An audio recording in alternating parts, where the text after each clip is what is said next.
Aloha, it's Dave Lawrence. How are you? Big mahalo for tuning in. Today we are speaking with a talented vocalist, drummer, songwriter, and musician on the line ahead of a date at the Blaisdell Concert Hall, September 9th. In addition to being a compelling solo artist, he and his band from the Boston area are well known for a string of successful radio hits and album releases. Their latest, The Oracle, out in May 2010. They've had their music used in catchy ads for the U.S. Navy, have done massive, high-profile tours of their own, as well as with heavyweights like Black Sabbath and Metallica, plus have appeared on multiple Ozfest tours and at the 1999 Woodstock Festival. They've got a great DIY story about the initial success of their debut release in the Boston area, coming together largely thanks to the community and local radio, plus retail support. They even have an interesting gig this fall on a very heavy rock cruise. We'll touch base on some of this. It's a pleasure to welcome the voice of Godsmack, Sully Erna. Hey, aloha, Sully. How you doing, man? How are you? What's going on, brother? You can hear me okay? I can. So, a big aloha and mahalo for taking some time for us. I really mean it. Thank you very much. What's your experience with the islands? Well, we've only been there once to record the Other Side record, our acoustic EP that we did. And I got to tell you, we were there for, I think, 3 weeks, and it was to this day the most amazing place I've ever been to. What are your memories? I truly understand now why people say Hawaii is paradise, because it is amazing. The pineapples there are ridiculous.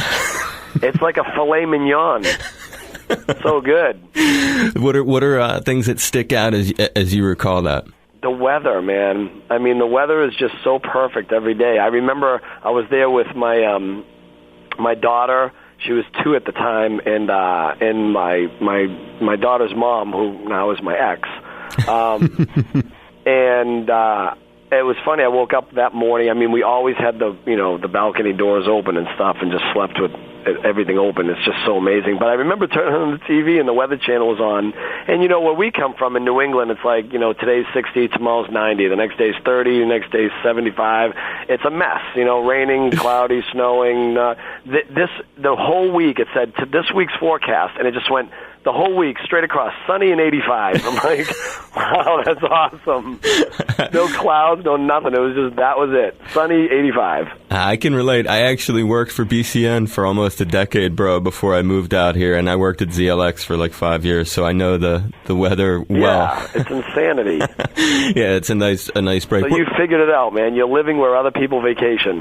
Brother, thank you. I totally figured it out. What were you out here doing? A Bob Rock? Is that who it was? No, I self-produced it. It was an acoustic EP we did because we were just going to take a break. We were on tour for so long, and the band was like, we've never been on vacation together. Let's grab the wives and kids and go to Hawaii for like a week or whatever.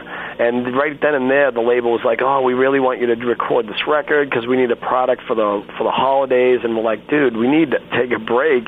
And then the light bulb went off. We go, hey, how about if we record in Hawaii? And so we ended up getting to pay for the whole vacation. It was perfect. Where did you record that? Which island? I can't remember the name of the place. It's closed down now, I heard. Is it in Honolulu? Right on the water. In Honolulu? Or? Yep. Okay, wow. It was down near a place, I remember we used to hang out at a bar afterwards called the Sugar Shack. Wow, in Honolulu. Make any sense? It does. It could be. I'll run it by some of my historic. I remember there was a parking lot. It looked like kind of like a little plaza, and on the end there was like like a surf shop. You can go in there and rent scuba diving gear and things like that. And then the studio was next to that.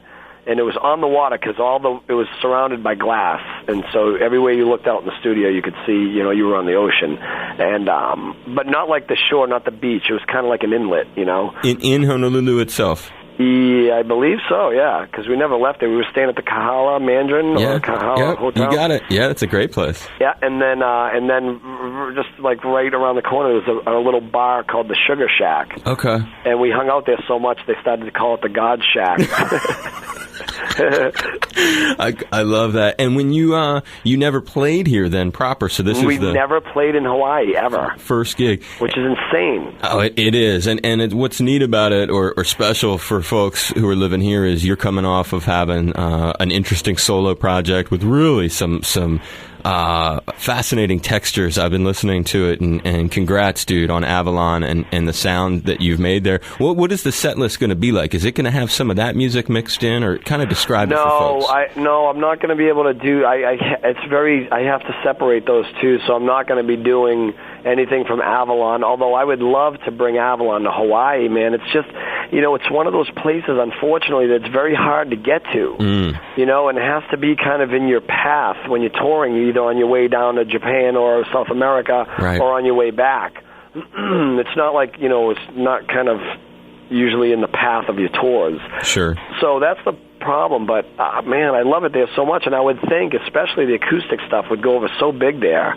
Yeah, we should try to work. Man, I'll take your lead. If you ever tell me that there's an audience there for that, I'll get out there and play, even if I have to come out there by myself and sit on a stool with an acoustic and play for people. I would love to do that. Who's the guy who can get me to you when I want to tell you stuff? Kyle. Okay, so Kyle's... He's the guy to talk to. I mean, if you can make it happen, then I'm there, man. Are you kidding me? Yeah, maybe we could do an acoustic thing at the radio station or something. I'm just thinking out loud. There might be a way to make something really... Well, listen, I'm going to be there Saturday and Sunday after the show. I come in on Thursday. It's a day off. Friday is the show day. Saturday and Sunday, I'm just staying, just to decompress. We should have you come by the station, and definitely, at the very least, let's record an interview together, but I'll get on with Kyle and see if we can't do something cool.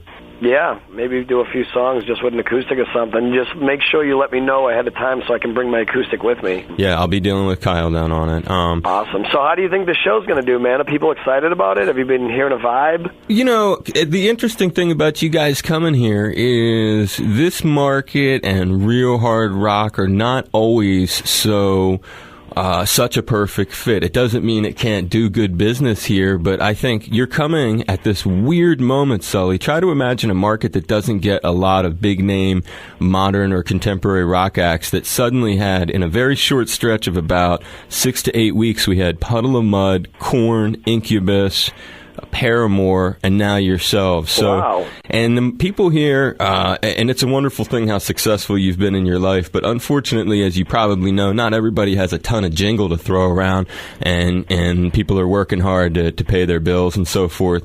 So I can imagine that may, as an answer to your question, there's probably a lot of folks who have been tapped hard wow. at the concert end of things, but I think the great thing, as I've tried to point out, is you're coming off of this remarkable solo thing that showcases you as an entirely different artist, and I'm very proud of that. I remember standing around with you backstage at Ozfest, I think it was 99, maybe 2000, at the Tweeter Center, and to think of where you've gone as an artist in that time, it's very impressive. Not only do you keep bringing it with the ferocious, heavy, catchy songs, but you've branched off into this new direction, dude. So I hand it to you. I hope that the show is going to be happening, and you're playing in a beautiful room that's had a lot of great acts before you.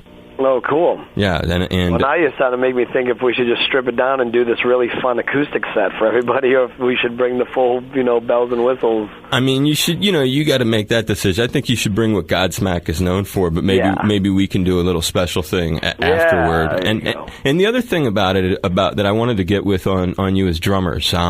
What's cool that a lot of people may not know about you is you played drums for a long, long time before you picked up the... Oh, yeah, still do. And I know that, and I know you still play. What was it that made you start to sing as opposed to just doing drums? Well, it was a little bit of a few things. It was, for one, I was really tired of joining different bands, getting really close to feeling like I was getting there, being successful, and then the band breaking up, or, it was never really in my control because I was just a drummer playing for another project. And finally I just decided I wanted to put my own band together, and I did start out being the drummer, and it was me and this kid Lee Richards and my bass player Robbie, and we would just jam, and I would record stuff and then take it home and write the lyrics for it and some melody ideas and whatever. And I planned on getting a singer, but the problem was we were just coming out of this era where everybody was still kind of singing with that high-pitched voice, and I didn't really want that kind of sound for this band. I wanted it to be more, Metallica-ish in a sense, like something with a growl and a bite to it, and a bit tougher and more powerful. And so eventually I just got fed up, and I was like, maybe it'll be easier to find a drummer, and maybe I should just try singing. And I was really terrible, horrible, but I just kept trying. I kept working on it, and I kept following people that I looked up to, like James Hetfield and Steven Tyler, and and just different people that I always thought were great frontmen. And I took a little bit of this and a little bit of that, and I kept molding it into something until it became something. And that's kind of how I started. It was just really one big experiment. This band was not supposed to do what it did. We were just doing this just for fun at first. It was like a studio experiment. It wasn't. We had no idea it was going to go like this. I mean, who's to say? I put at that point over 25 years of drumming into my life, and to think that I had to throw that out the window and become a singer to get a record deal, like who would have known? It makes for a great story. It's part of, and if when I get you here in person, we'll go over the other fascinating aspect, the real DIY way that the community between a radio station that was admittedly a rival of the one I worked at, but that radio station and a local retail outlet, they came together around a self-produced record and made it happen in the kind of way that is really like you just described. It makes for a great story. On the drummer tip, Sully, real quick, what are I play drums too, so I always like to do this with anyone who plays. Tell me a couple of your favorite, most meaningful drummers. I'll tell you who my two favorites are. Oh, I can. That's very easy. When I was first starting lessons up until I was about 11, wow, it was Buddy Rich.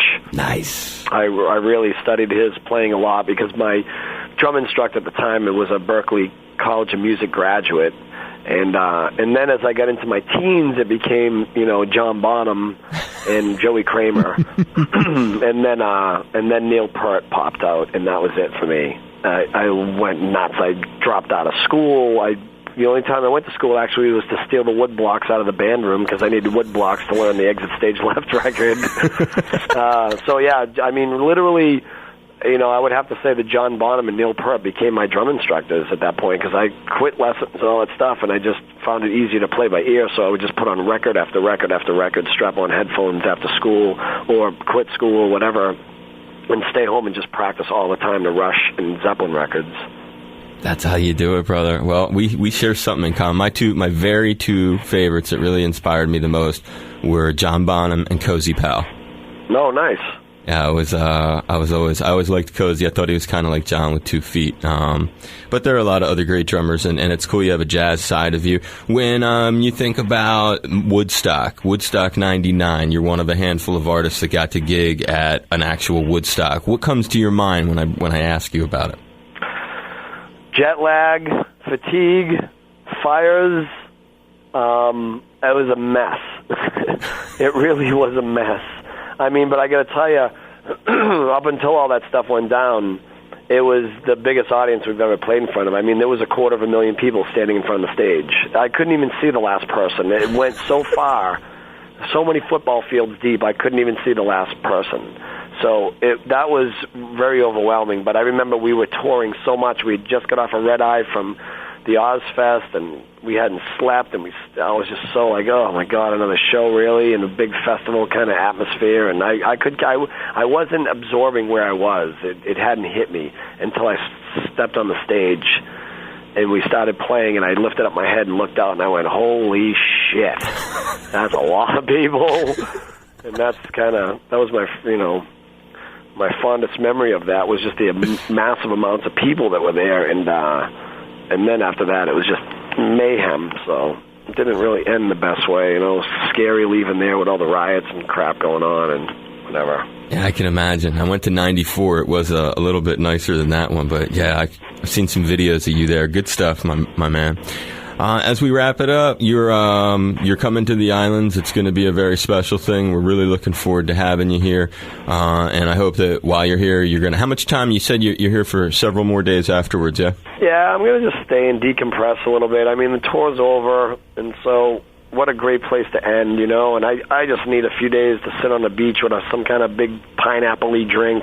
Well, we look forward to you hosting your visit. I really appreciate you taking time for the call. I hope that we can try to make something happen. I would love to do it the day of. We'll work it out with Kyle. See what you can do, man, because you know what? The morning of or that afternoon or whatever, if you guys want me to come in with an acoustic and play some songs and that kind of thing, then I'm all about it. That would be very nice. Yeah. You're the man. I high-five you, bro. Be safe. I'll be in touch with Kyle. I'll see you soon when you get here. All right. Thanks, bro. You're welcome. Aloha. Yeah.